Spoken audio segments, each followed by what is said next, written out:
السلام علیکم، good morning sir. وعلیکم السلام پیارے بچوں، good morning to you too. پیارے بچوں، ہم نے قدرتی وسائل کے بارے میں معلومات حاصل کی ہے۔ اب ان کے اجزاء جو ہوا، پانی اور زمین ہیں، ہم ان کا تفصیلی مطالعہ کرنے والے ہیں۔ اب ہمارا پہلا جز ہے ہوا۔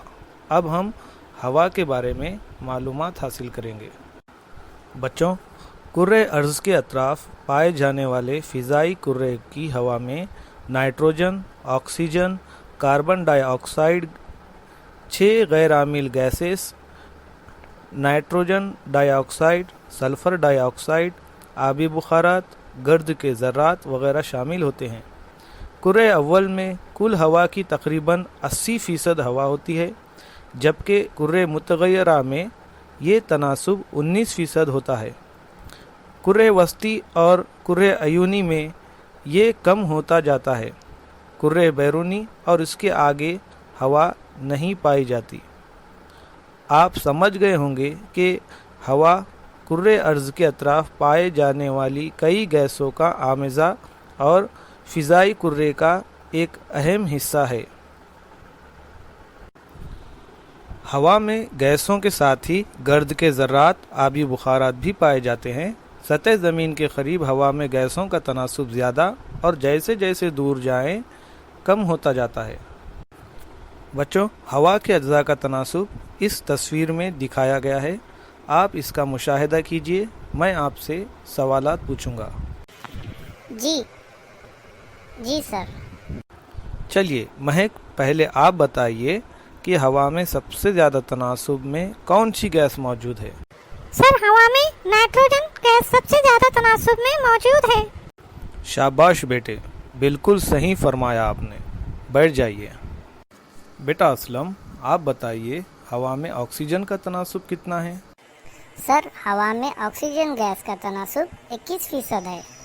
بالکل درست فرمایا بیٹا، شاباش، آپ بھی بیٹھ جائیے۔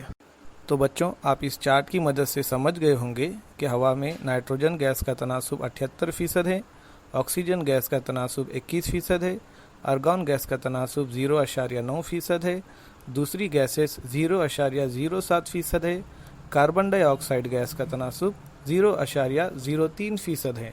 بچوں، اب ہم ہوا میں پائی جانے والی گیسوں کے کچھ استعمال کے بارے میں جانیں گے۔ نائٹروجن گیس جانداروں کی ضروری پروٹین کی دستیابی میں مددگار ہے، امونیا کی تیاری اور غذائی اشیاء کو ہوا بند کرنے کے لیے استعمال ہوتی ہے۔ آکسیجن گیس جانداروں میں عمل تنفس کے لیے ضروری ہے، ساتھ ہی احتراق کے عمل میں استعمال ہوتی ہے، یعنی کہ کسی بھی شے کو جلنے میں آکسیجن گیس مدد کرتی ہے۔ کاربن ڈائی آکسائیڈ گیس نباتات اسے غذا تیار کرنے کے لیے استعمال کرتے ہیں، اور آگ بجھانے والے آلے میں بھی کاربن ڈائی آکسائیڈ گیس کا استعمال کیا جاتا ہے۔ بجلی کے بلب میں ارگون گیس استعمال کی جاتی ہے۔ ہیلیم گیس کا استعمال کم درجہ حرارت حاصل کرنے اور بغیر پنکھوں کے انجن سے چلنے والے جہازوں میں ہوتا ہے۔ نیون گیس کا استعمال اشتہاروں اور راستوں کی لائٹ کے لیے ہوتا ہے۔ کرپٹون گیس کا استعمال فلوروسینٹ پائپ میں استعمال کی جاتی ہے، جسے ہم عام زبان میں CFL لائٹس کہتے ہیں۔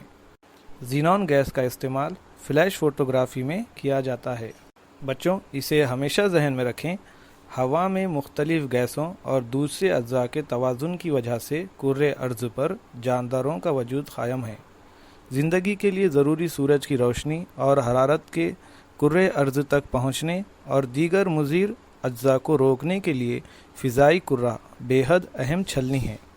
گرد، بادل، برف اور بارش وغیرہ کرۂ ہوا کی وجہ سے وجود میں آتے ہیں۔ تو بچوں، یاد رکھیے، آج ہم نے ہوا کے اجزاء، ان کا تناسب اور ان کے استعمال کے بارے میں معلومات حاصل کی ہے۔